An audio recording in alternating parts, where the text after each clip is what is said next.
할렐루야. 이제 11월 넷째 주일이 되었습니다. 오늘은 겨울의 인문, 이제 눈이 내린다라고 하는 24절기 중에 소설이에요.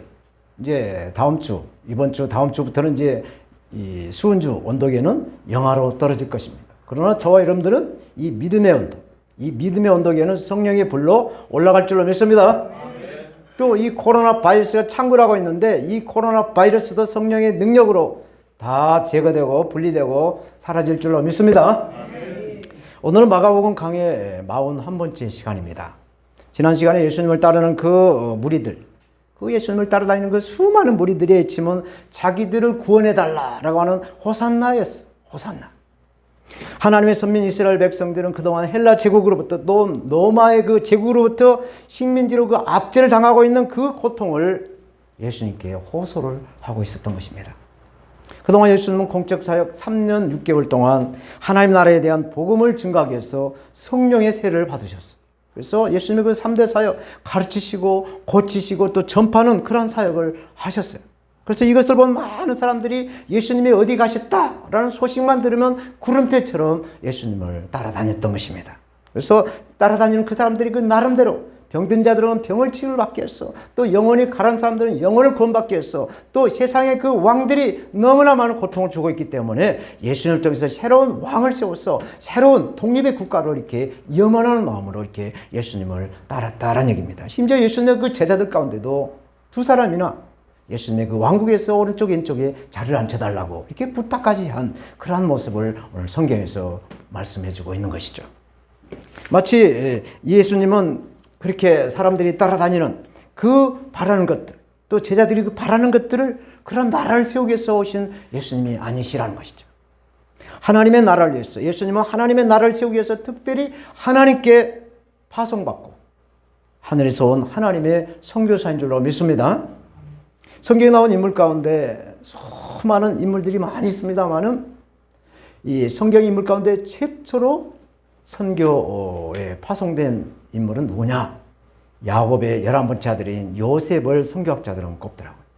이 요셉은 종살이로 이렇게 팔려나가는 신세가 되었지만 감옥에서도 히브리의 하나님, 또 총리가 되어서도 애굽에서 히브리 사람들이 믿는 하나님을 전파를 했어요. 그래서 그 가족과 아버지를 다 애굽 땅으로 불러들여서 이스라엘 민족이 대민족으로 이렇게 확장을 시키는 그러한 일을 요셉이 했죠. 그래서 지금도 이집트는 그 아랍의 그 공통적인 그 무슬림의 나라예요. 근데 이스라엘에 대해서는 상당히 우호적이고 또 이렇게 관대한 것을 제가 봤어요.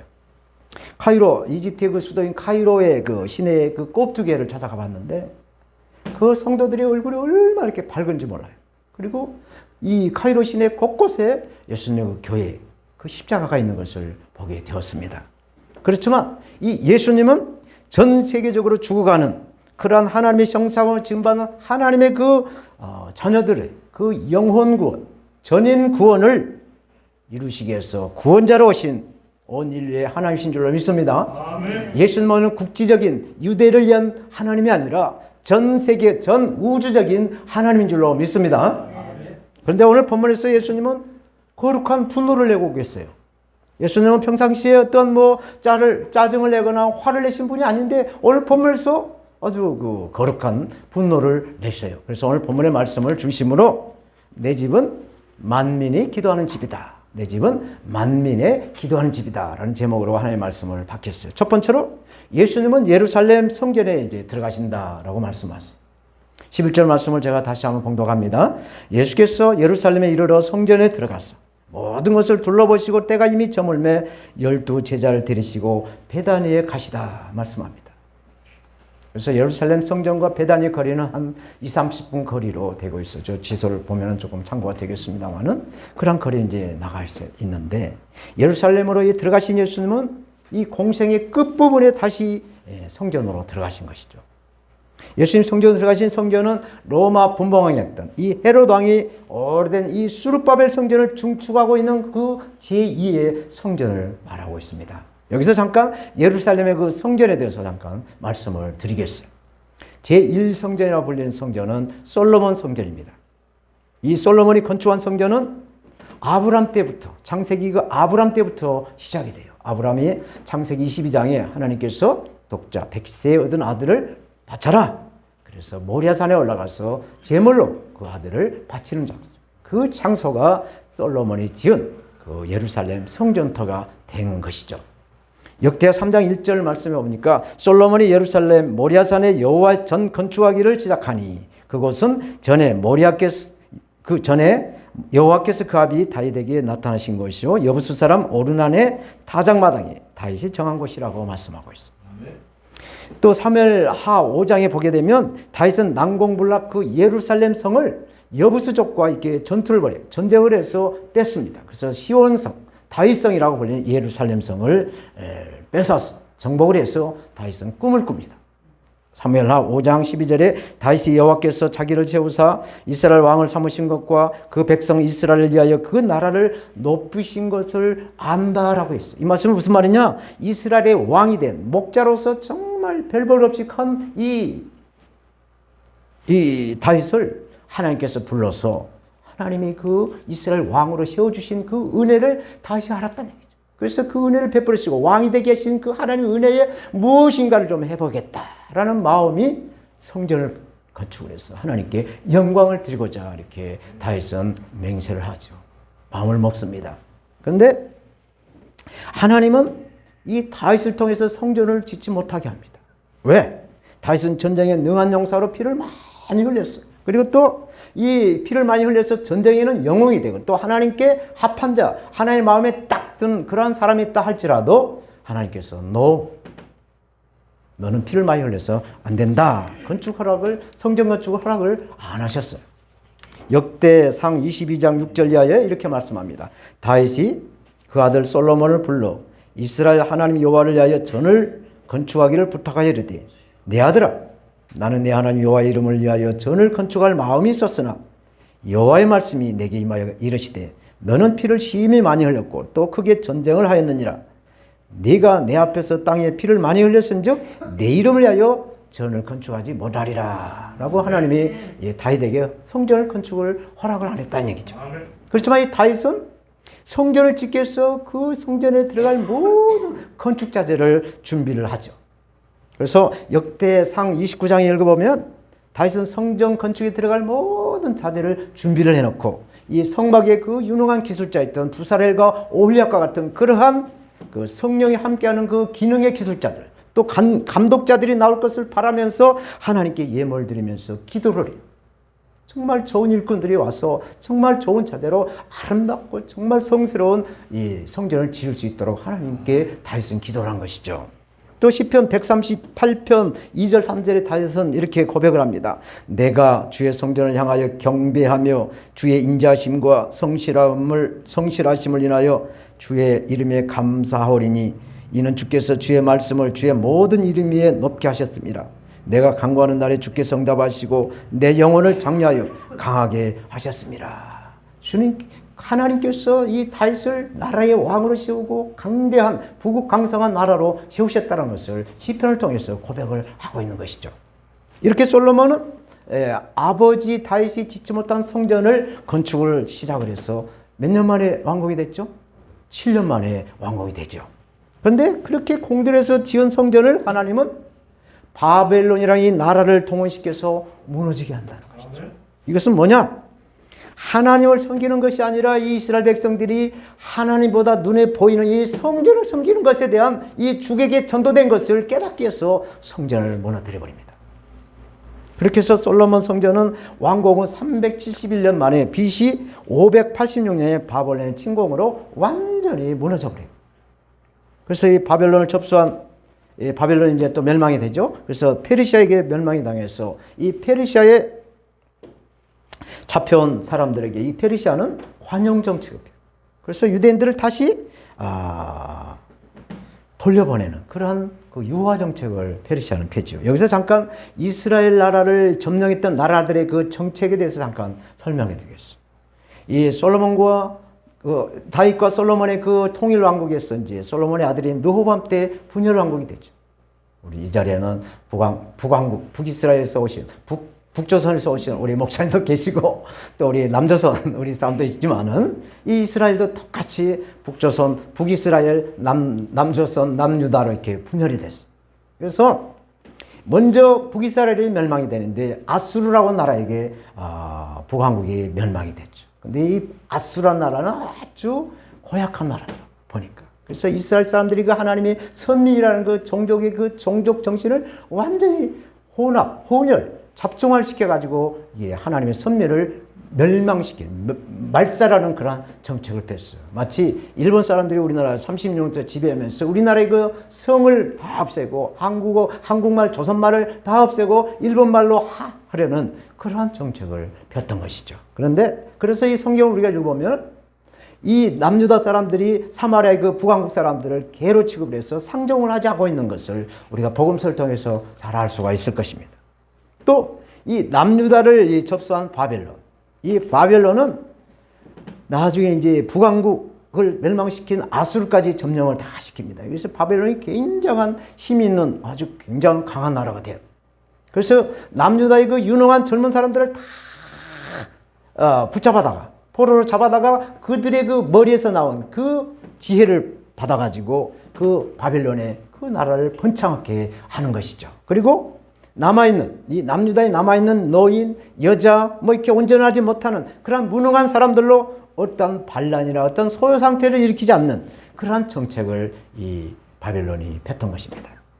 성경이 포로로 잡혀간 다니엘과 그 친구들 유명하지 않습니까? 또 느헤미야, 에스더, 에스겔 이렇게 포로기에 등장한 성경 인물들이 많이 등장을 하고 있는 것을 우리가 성경을 통해서 알 수가 있습니다.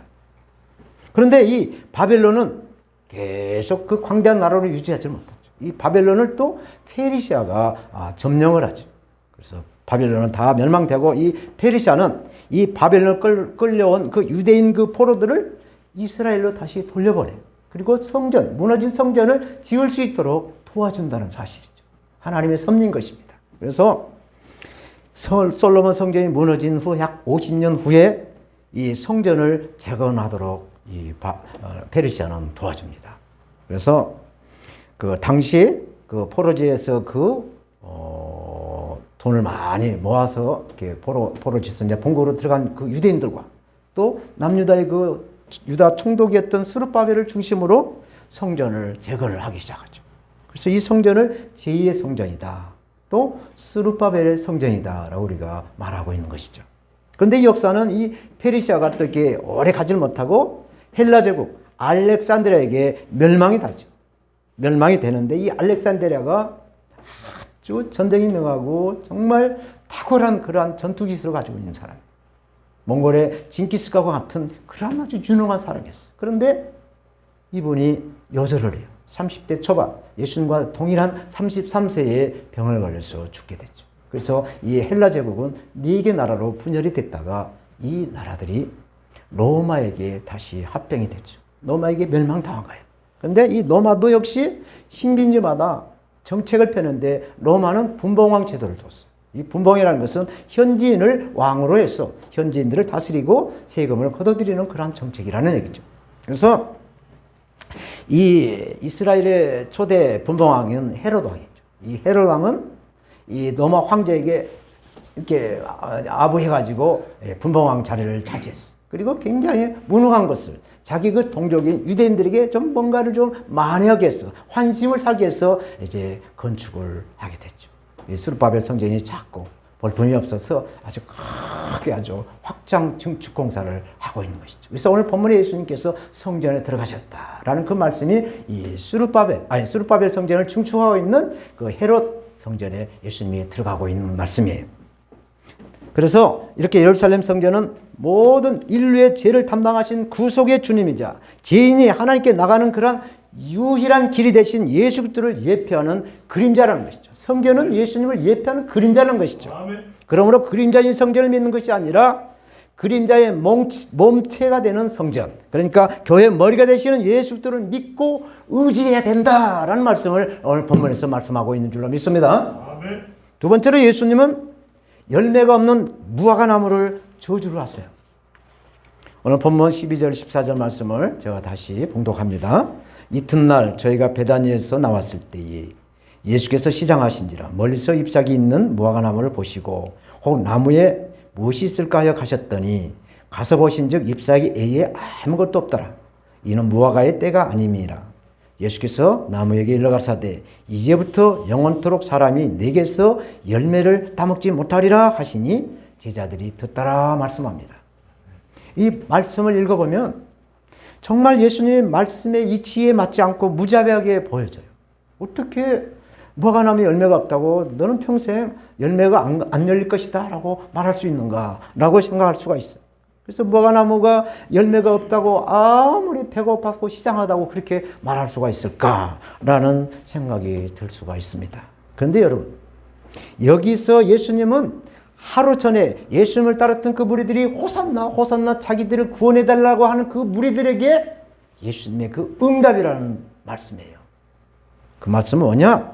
이스라엘 백성을 열매 갖고 잎만 무성한 무화과나무로 보셨다는 것이죠. 그러니까 입으로는 아멘 할렐루야 주여 믿습니다 하다가 행동으로는 보여주지 않는 믿음의 행함이 없는 것을 지적하셨다는 말씀이죠.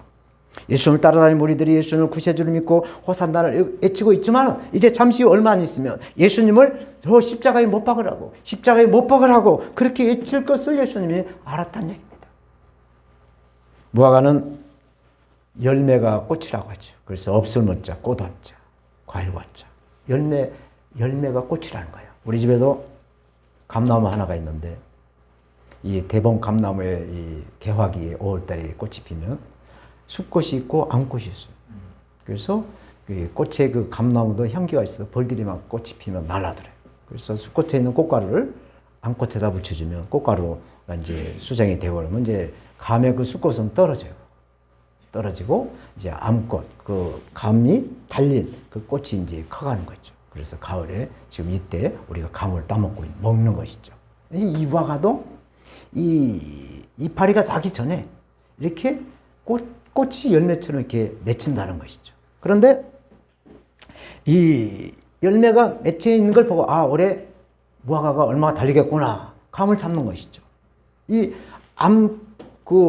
감의 그 암꽃이 열매가 달린 걸 보고 아 올해 얼마 떨어지고 몇 프로는 감이 따먹겠구나 그렇게 짐작하는 것처럼 무화과도 따먹을 때가 안 됐지만 그 무화과의 그 열매 맺힌 걸 보고 아 올해 열매 그 수확을 얼마나 하겠다라는 것을 짐작을 한다는 것이죠. 그런데 오늘 본문에 이 예수님께서 14절에 무화과가 때가 아닌데도 열매가 없는 것을 가지고 지적하신 것은 무엇이냐? 입으로는 주님을 믿는다고 외치면서도 행함이 없는 그 믿음을 지적하시는. 그래서 이스라엘 백성들을 무화과나무에 비유해서 예수님이 이렇게 말씀을 하셨다는 얘기. 예수님은 이스라엘 백성들에게 열매를 간절히 원했어요. 그런데 이스라엘 백성들은 열매를 맺지 못한 것입니다. 그래서 믿지 않는 백성들에게 더 이상 무화과를 기대할 수가 없다. 그걸 아시고 무화과나무를 이스라엘 백성으로 비유를 해서 저주, 책망을 하셨다라는 것입니다. 예수님 무화과나무를 저주하신 것은 AD 70년. AD 70년에 이스라엘에게 그 임한 심판을 예고한 말씀이었다고 봅니다. 헤롯 성전은 약 84년에 걸쳐서 완공이 되죠. 그 중축 공사가 굉장히 오랜 시간을 걸쳐서 아주 광대하게 성전을 마무리를 했죠. 그런데 유대인들은 이 성전을 또 우상으로 섬기는 거예요. 정신적인 지주로 생명과 같이 성전을 여긴 것입니다. 그래서 예수님은 제자 중에 한 사람에게 말씀을 하세요. 오늘 본문이 아닌 마가복음 13장 2절에 예수께서 이르시되 내가 이 큰 건물들을 보느냐 돌 하나도 돌에 남지 않고 다 무너지리라 말씀을 하신 것이죠. 그것은 예수님께서 예언하신 것이죠. 그래서 BC AD 70년에 이스라엘이 멸망을 당하는데 예수님은 그 원근 통치법으로 성전과 이스라엘이 멸망될 것을 말씀하셨던 것이에요. 그래서 예루살렘은 AD 70년에 로마의 장군 티투스와 그의 군병들에 의해서 완전히 예수님이 예언한 대로 성전이 무너져 버리죠.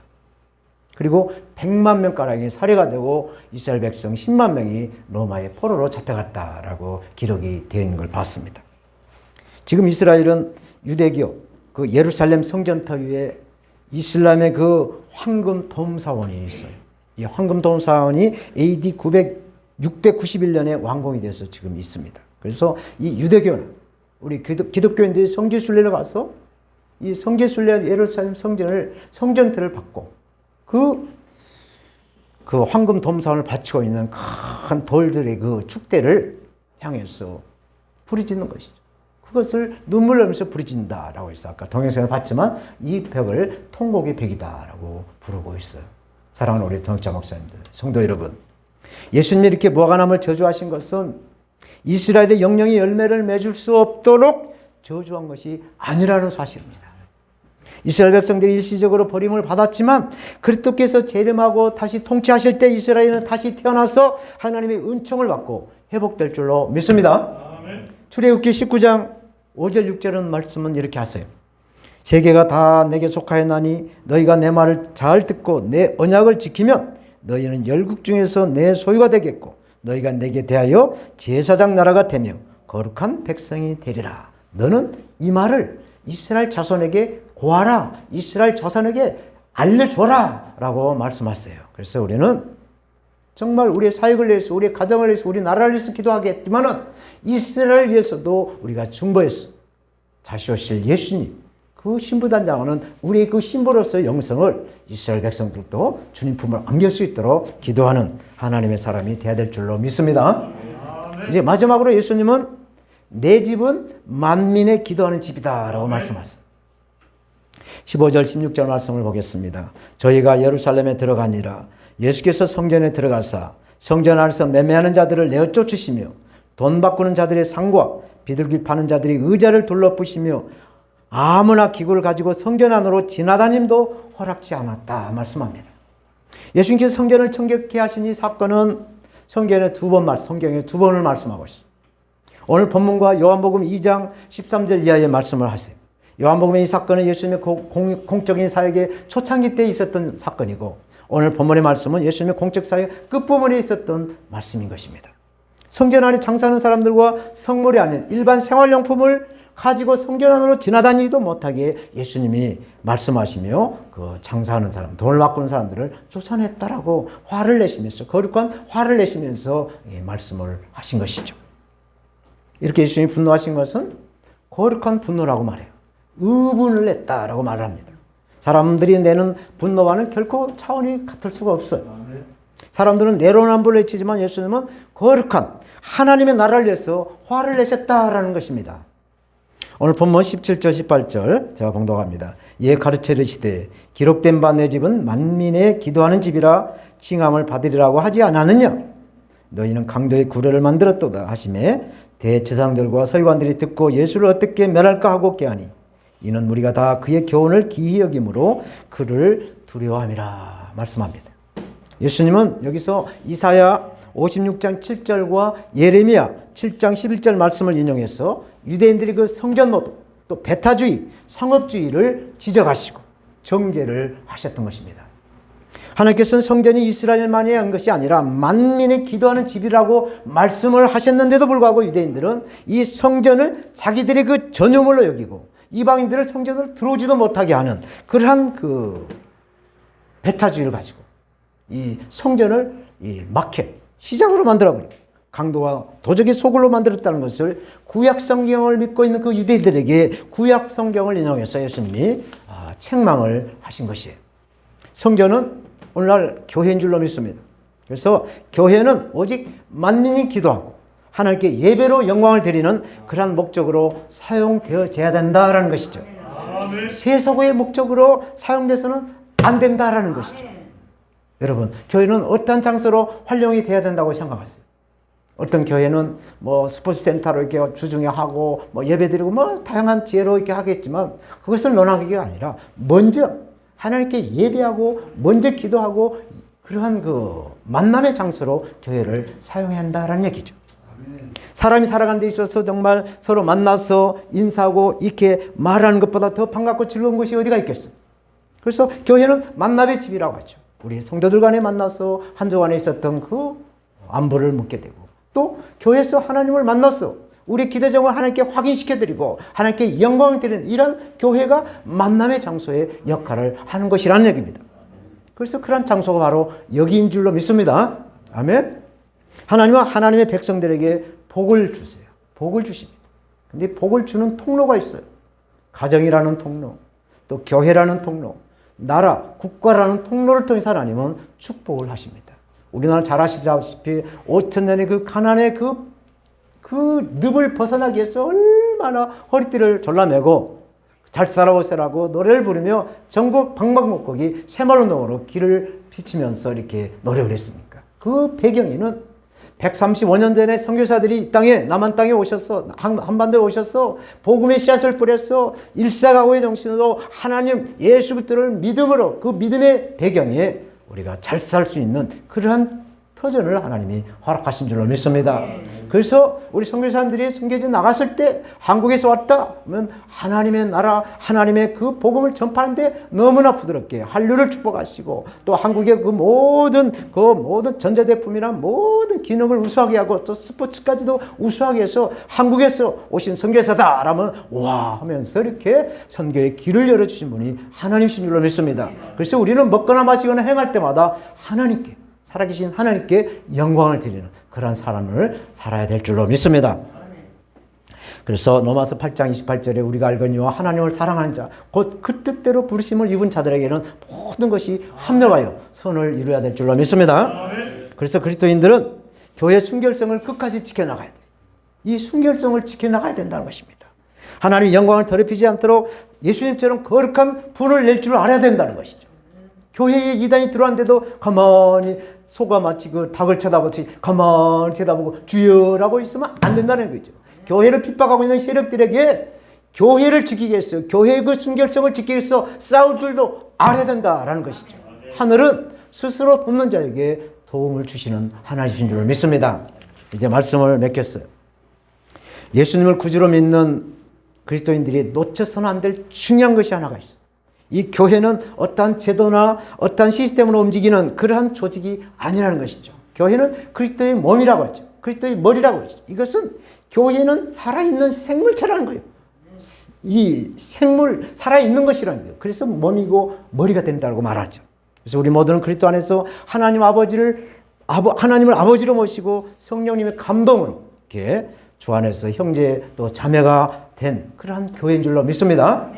그러므로 나와 조금 다르다 하더라도 교회 가족 일원으로서 서로 포용해주고, 또 주님의 사랑을 나눌 수 있도록 서로에게 기도 제목을 나눠주며, 또 이렇게 부족한 것은 서로 협력하는, 그래서 그러한 삶을 살아갈 때 진짜 신앙이고 참된 교회다라는 얘기죠. 그래서 교회는 본질적인 것에는 서로가 일치해야 돼요. 본질은 하나가 된다. 그러나 비본질일 것에는 자유함을 가지고 모든 것에 주님이 주시는 그 사랑으로 서로에게 그 띠가 되어 주어야 어둠의 세력을 막아낼 수 있고 마귀들을 물리칠 수가 있는, 그래서 다시 오실 신랑을 맞이하는 신부가 단장하는 그러한 신앙을 지킬 수가 있습니다. 오늘 본문에 예수님은 본질과 비본질을 말씀해 주고 있습니다. 본질이신 하나님보다 비본질인 이 성전을 더 사랑하는 이 유대인들에게 성전이 무엇이며 또 어떤 장소로 성전이 사용되어야 되는가에 대한 말씀을 하셨어요. 첫 번째로 성전에 들어가신 예수님은 성전에 대해서 말씀하시고, 두 번째로 열매 없는 무화과를 저주하신 예수님은 영혼 구원자로 오신 예수님이 그 예수님을 알지 못하는 자들에게 책망을 하시면서 나를 좀 알아라 라고 말씀하셨던 것이죠. 그리고 마지막으로 내 집은 만민이 기도한 집이다. 성전의 본질, 교회의 본질에 대해서 말씀을 하셨습니다. 여기에 대해서 사도 바울은 고린도전서 6장 19절 20절에 너희 몸은 너희가 하나님께로부터 받은 바 너희 가운데 계신 성령의 전인 줄을 알지 못하느냐? 너희는 너희 자신의 것이 아니라 값으로 산 것이니, 예수님 그 십자가의 핏값으로 산 것이니 그런즉 너희 몸으로 하나님께 영광을 돌리라 말씀합니다. 그래서 우리 몸은 영혼 육의 성전인 줄로 믿습니다. 우리 몸이 성전인 것을 깨달았어. 우리 몸을 육신의 제약으로 더럽히지 말고 하나님께 영광이 되는 그러한 성전으로 갖고 나가시는 저와 여러분들이 다 되시기를 살아계신 예수님의 이름으로 축원합니다. 기도하겠습니다.